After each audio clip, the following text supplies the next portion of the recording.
We don't deal with psychoanalytic experience very much anymore in art making, in literature.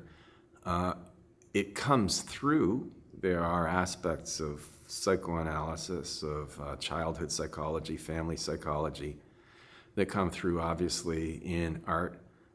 But for the most part, obviously, in the 21st century, the focus very much in literature has been on identity. Now, identity is also a very sort of fruitful source. It's a fruitful theme for writers to work from.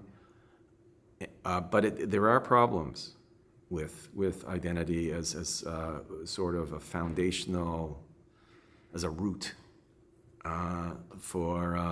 for the making of literature. And one of those problems is that identity, racial identity, gender identity, and so forth, able identity, exists on a very wide spectrum. It's not, for example, like class identity, where there are differences between working class people who are really, really exploited and taken advantage of, and other working class people who have it okay, have more secure jobs, as individuals might be more confident, more healthy, and so forth. There is that range within class experience, but for the most part, these are people, working for somebody, working to make a living, and there is a certain degree of cohesion, whereas with identitarianism, with identity politics, based on race or gender, in particular, there's a big wide range, and there's a sort of intersectional aspect to it. For example, somebody with a disability, a physical disability, a visible physical disability, for example,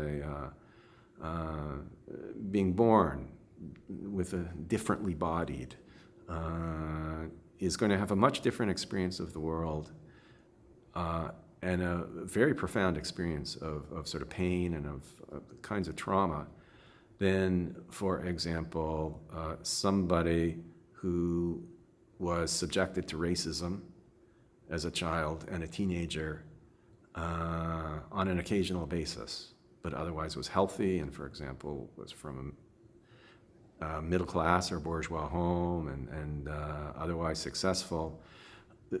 These differences between being born, for example, with a deformity, a physical deformity, or what is defined as a physical deformity by society, and being effectively able-bodied, but having to endure some degree of bigotry and so forth.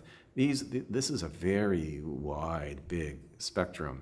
And similarly, there are differences between having a visibly obvious physical disability, an invisible physical disability, having a psychological disability, which again in turn runs on a huge spectrum from people who have serious psychological problems that are probably rooted in biological, brain chemistry issues, and other people who where it's sort of the psychological disability is a combination of brain chemistry and some degree of narcissism or some degree of just constant self-pity. So you end up with these situations in which identity really runs a big gamut. But at the same time, and identity does lead to real kinds of trauma, obviously. I mean, the trauma of being disabled, the trauma of being subjected to not just mild racism, but really toxic, sort of bullying racism, inflicted by sadists who want to break down a young kid or a teenager.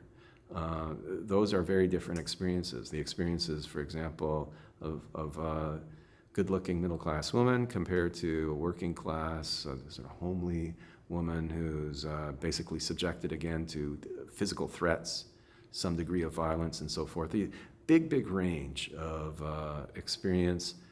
So that is one, I don't know if it's a problem exactly, but it's something to think about and stay mindful of when using identity as sort of a root of literary inspiration. But the other thing that I'd like to talk about is that there's very much a focus in identity politics on the adult, the post-adolescent, the adolescent and post-adolescent, young person and adult, and their consciousness, their perception of the world. There's a whole other universe that precedes that, and that's the universe that psychoanalysis, I think, is good at dealing with, that sort of focuses more on the experience of the infant, the experience of the young child within the family, witnessing one's parents, especially if one's parents are sort of odd or troubled,